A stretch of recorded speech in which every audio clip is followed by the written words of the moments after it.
Naka-survivor yan mga katoto. Yun oh. Akalain mo, makakalak pa tayo niyan na. Magandang umaga sa inyong lahat mga katoto. Parang alangan ako magandang umaga. Napakahirap po kasi ngayon ang karera po natin dahil tawid dagat.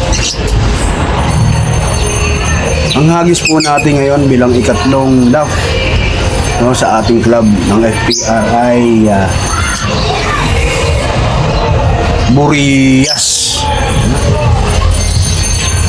Burias Masbate, tawid dagat po tayo. Napag-usapan po ng management na puro tawid dagat, no? Tapos ang huling bato ay Tacloban mga katoto. Bagamat maulap ngayon, may konting araw, masisilip po nila. At yung kalapati po natin, nandito na. Ito na ang ating kalapati!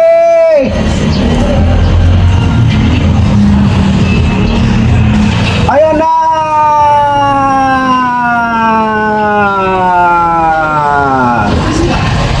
Ang bagal, galing Baklaran mga katoto. Ba't nang ginawa na ito sa Baklaran? Nagsimba ka pa? Anak nang masyado kang religyosa. Ano bang ginagawa mo dyan mga katotong nag-aabang sa'yo? Ay pumasok ko na, ay tigak lang nakita eh. Uwi na po tayo mga katoto. Antayin lang po natin. Blue bar. Naka-survivor yan mga katoto. Yun oh. Bakalain mo, makakalak pa tayo niyan na. Yan po yung sticker ng una nating clock. Masbate Burias. Bagamat benamano, sana masunda. At yun na nga, na-clock na po natin yung ating second bird. Ang tagang. Ganun talaga. At na-clock naman po natin ng maayos. Nagtagal pa sa bubong, mga kulang sa 10 minuto, nagpasaway pa, no? Sinigurado niya muna siguro na nandito na siya sa teritoryo niya. Malakas pa yung ibon, akalain mo nakapagsimba pa. Mapalad pa rin tayo mga katoto at nakompleto natin yung ating dalawang re-entry. Bagamat dalawa na lang po sila. Sabi nga po nila, isa lang naman daw po talaga multi-champion dyan. What? Bro, what are you talking about, man? So meron po tayong pagkakataon pa na makasungkit.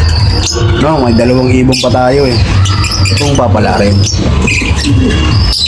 Ang larangan po ng kalapate, hindi po talaga siya na madaling makuha. Napakahirap po talaga ang manalo rito. Kung hindi rin po kayo tututok sa pag-iibon, malabo po na mangyari na makasungkit po tayo ng kahit na konting panalo. Dapat lang po talaga nakatutok. Gaya po ng inyong lingkod. Pagka mayroong tawag ng tungkulin, napapabayaan po natin sila. Ngayon lang po may pagkakataon na nagkakasama kami, kaya medyo maayos-ayos po yung pauwi. Maganda yung balahibo nila kasi nga naasikaso ko sila. May pagkakataon na tatawagin na po ulit tayo. May 3 araw, 4 na araw po tayo mag-seminar. Yun ang problema po natin dahil nalilipasan po sila dito. Bagamat hobby po natin yan, tuloy-tuloy rin po tayo. Maliit pa lang ho ako, grade school pa lang ibangan ko na po ang pag-aalaga ng kalapate. Love na love ko po talaga yung pagkakalapate. Hanggang sa kasalukuyan, napakaganda pong libangan mga katoto. Bagamat marami rin po yung nakatawid, marami rin po yung nakapag-lock. Ang tropang Team Tramo ay nagwagi na naman po sa pooling at sa iba pang palaro. Binabati ko po kayong lahat. Ang galing! Ang galing! Sa mga nagpa-uwi mga katoto, hanggang sa muli po nating pagkikita sa ating loading. Sana po ay maulit-uli, no? Yung ating mga naging experience ngayon sa susunod na linggo. Sa ganito na lang po natin muna tatapusin ang ating kalapatips. Hanggang sa muli mga